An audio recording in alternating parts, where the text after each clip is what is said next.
सीमा नाम की एक लड़की थी। उसकी शादी गरीब घर में हुई थी। पति दिन रात मेहनत करता, लेकिन फिर भी घर की जरूरतें पूरी नहीं होती थी। अक्सर दोनों भूखे ही सो जाते, सास ससुर बीमार रहते और घर में कर्ज का बोझ बढ़ता ही जा रहा था। फिर भी सीमा के मन में कभी कोई शिकायत नहीं थी। हर साल वह पूरी श्रद्धा से नवरात्रि का व्रत रखती और कहती, माँ दुर्गा, मेरे पास आपके लिए ना फूल हैं, ना महंगे भोग, लेकिन मेरा दिल सच्चा है, इसलिए आप सबकी रक्षा करना। उस साल नवरात्रि आई तो घर में अन्न का एक दाना भी नहीं था। पड़ोस की औरत बोली, सीमा इतना कष्ट झेल रही हो, अब व्रत करने का क्या फायदा? माँ दुर्गा क्यों तुम्हारी सुनेगी? सीमा मुस्कुराई और बोली, माँ को चढ़ाने के लिए भोग बड़ा नहीं, बल्कि भाव बड़ा होना चाहिए। वह रोज उपवास कर सिर्फ पानी पीकर माँ के सामने। नवरात्रि की 8वीं रात को अचानक उनके घर के दरवाजे पर दस्तक हुई। जब दरवाजा खुला तो सामने एक सुंदर औरत लाल साड़ी में चमकते चेहरे के साथ खड़ी थी। उसने सीमा को मुस्कुराकर एक थाली दी, जिसमें अनाज, फल और मिठाइयाँ रखी थी। सीमा ने हाथ जोड़कर कहा, बहन आप कौन हैं? इतना सब क्यों लाई हैं? वह औरत बोली, ये माँ दुर्गा का प्रसाद है। तुम्हारी श्रद्धा देखकर माँ ने यह भेजा है। कल से तुम्हारे घर में कभी कमी नहीं होगी। इतना कहकर वह औरत गायब हो गई। सुबह जब सीमा उठी तो सच में घर के कोने में अनाज, कपड़े और धन से भरी बोरियां पड़ी थी। पति को अच्छे काम का अवसर मिल गया और घर का कर्ज भी धीरे धीरे उतर गया। यह देखकर गांव में सब कहते, सीमा के सच्ची भक्ति से माँ दुर्गा प्रसन्न हुई। और सीमा हमेशा यही कहती, माँ दुर्गा कभी अपने भक्तों को खाली हाथ नहीं लौटाती। सच्चा विश्वास ही सबसे बड़ा भोग है। बहुत समय पहले की बात है। एक छोटे से गांव में गोपाल नाम का एक बच्चा रहता था। उसके माता पिता नहीं थे और वह गांव के मंदिर के बाहर फूल बेचकर अपना पेट भरता था। गरीब होने के बावजूद उसका दिल बहुत पवित्र था। हर सुबह वह मंदिर की सीढ़ियों पर बैठ जाता और लोगों से कहता, ले जाइए ताजे फूल, माँ दुर्गा को चढ़ाइए। खुद वह कभी अपने लिए कुछ नहीं रखता, जो भी मिलता माँ दुर्गा के चरणों में चढ़ा देता। एक दिन गांव में भयानक अकाल पड़ा। वर्षा ना होने के कारण खेत सूख गए और लोग परेशान हो गए। गोपाल के पास भी खाने को कुछ नहीं था। फिर भी वह रोज मंदिर आता और माँ दुर्गा से कहता, माँ सबको अन्न दो, सबको सुख दो, मुझे कुछ मत देना, बस गांव के लोग खुश रहे। उसकी मासूमियत भरी प्रार्थना को सुनकर एक रात माँ दुर्गा उसके सपनों में आई। उन्होंने कहा, बेटा गोपाल, तेरी निस्वार्थ भक्ति से मैं प्रसन्न हूँ। मंदिर के पीछे वाली नदी में जा, वहाँ तुझे एक छोटा सा घड़ा मिलेगा। उस घड़े से जितना अन्न निकालेगा उतना ही बार बार भर जाएगा। सुबह गोपाल ने वैसा ही किया। उसे सच में वहाँ वो जादुई घड़ा मिल गया। अब वह घड़े से अन्न निकालकर पूरे गांव में बांटने लगा। भूखे लोगों का पेट भर गया और गांव में फिर से खुशी लौट आई। सभी लोग हैरान थे कि एक गरीब बच्चा इतना बड़ा चमत्कार कैसे कर रहा है। तभी गोपाल मुस्कुराते हुए कहता है, यह मेरी नहीं, माँ दुर्गा की कृपा है। जब मन सच्चा हो और दूसरों की भलाई की सोचो, तब माँ हमेशा सहारा देती है। गांव के किनारे एक बूढ़ा साधारण इंसान रहता था। नाम था हरिदास। उसके पास ना कोई धन था, ना बड़ा घर। दिन भर वह दूसरों के खेतों में काम करता और शाम को छोटे से मिट्टी के बने मंदिर में जाकर माँ दुर्गा की मूर्ति के सामने बैठकर भजन गाता।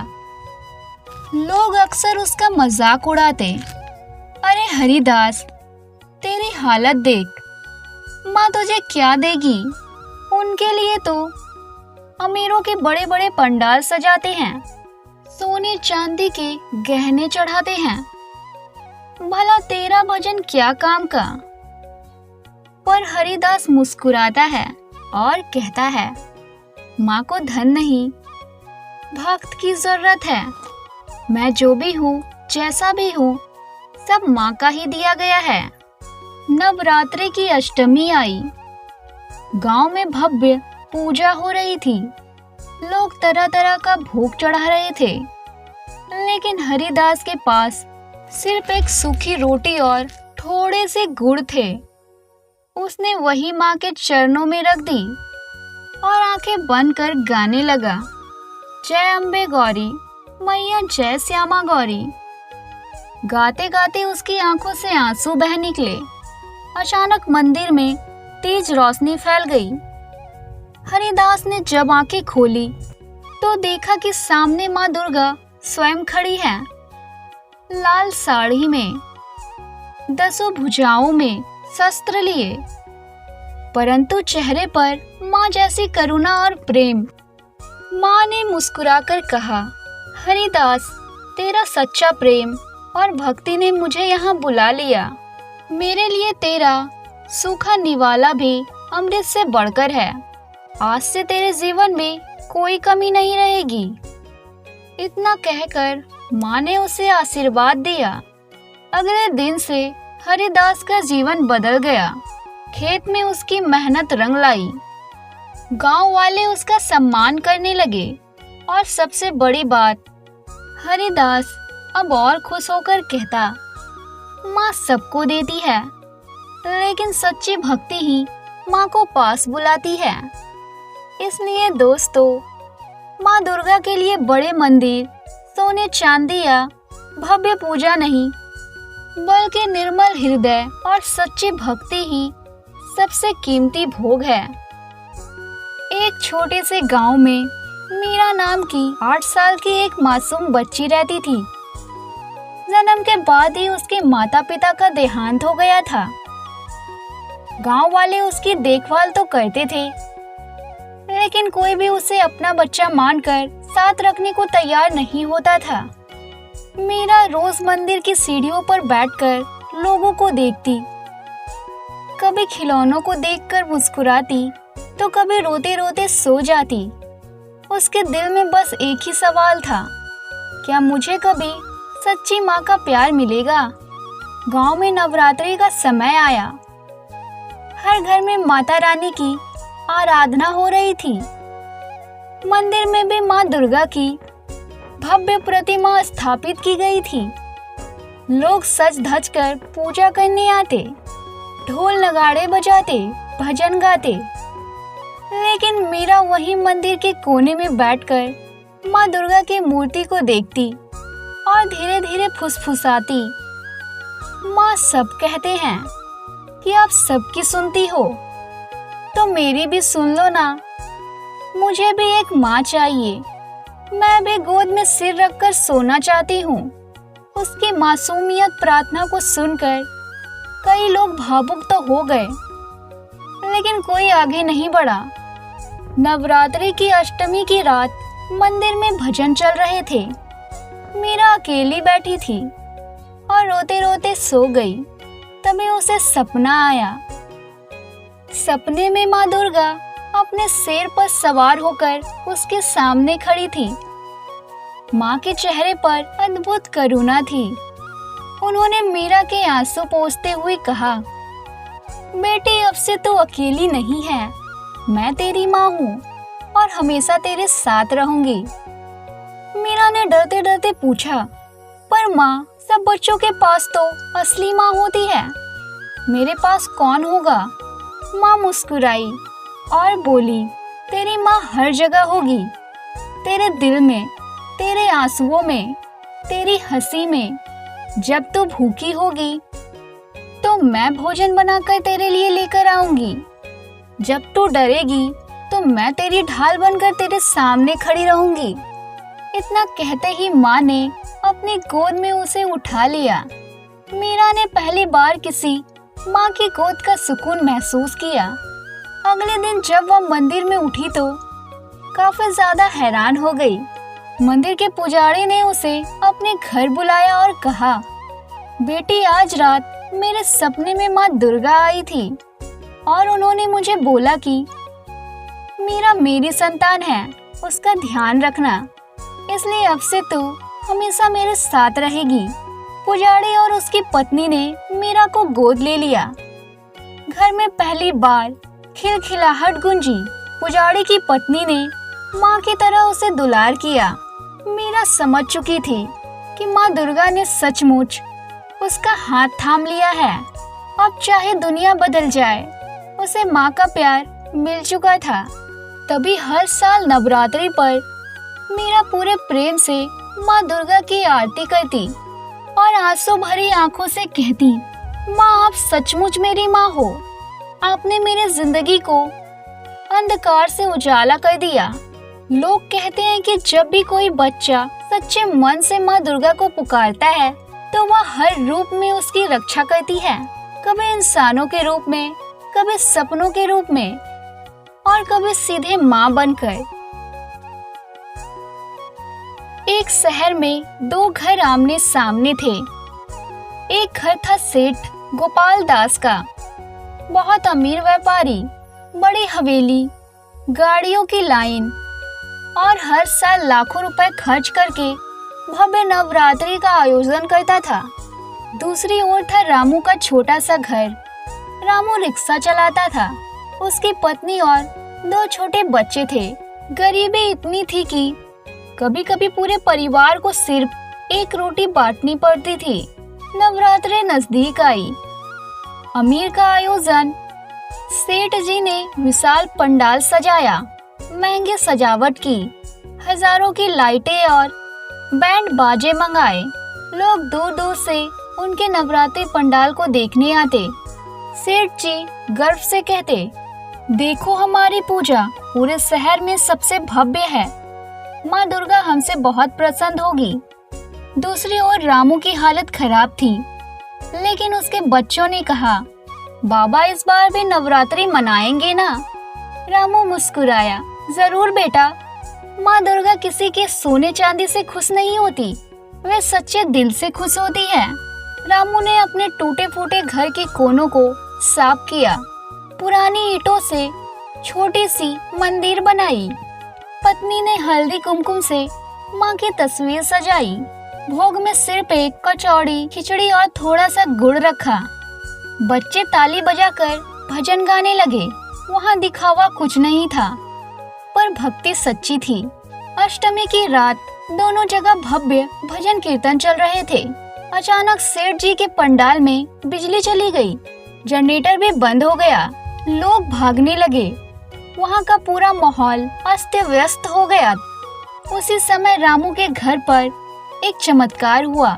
जैसे ही उन्होंने आरती शुरू की, दीप की लौ तेज चमकने लगी और पूरा कमरा सुनहरी रोशनी से जगमगा उठा। सबको ऐसा लगा मानो माँ दुर्गा स्वयं वहाँ विराजमान हो गई हो। रामू और उसका पूरा परिवार भावुक होकर रो पड़ा। माँ, हमारी पुकार सुन ली आपने। तभी अगले दिन सेठ जी मंदिर पहुँचे और पुजारी से बोले, हमने करोड़ों खर्च किया, फिर भी हमारी पूजा अधूरी रह गई और उस गरीब रामू के घर माँ का चमत्कार हुआ। ऐसा क्यों? पुजारी मुस्कुराए और बोले, सेठ जी, माँ दुर्गा धन दौलत से नहीं, श्रद्धा और सच्चे दिल से प्रसन्न होती है। तुम्हारी पूजा में शान थी, पर भक्ति नहीं, और रामू की पूजा में भक्ति थी, इसलिए माँ वहाँ पहुँची। सेठ जी की आंखें खुल गई। उन्होंने उसी वक्त प्रण लिया कि अगले साल से नवरात्रि में दिखावे पर नहीं, जरूरतमंदों की मदद पर खर्च करेंगे। उस दिन शहर में यह सीख फैल गई। नवरात्रि का असली उत्सव दीपों और सजावट से नहीं, बल्कि सच्चे मन की आराधना और दूसरों की सेवा से होती है।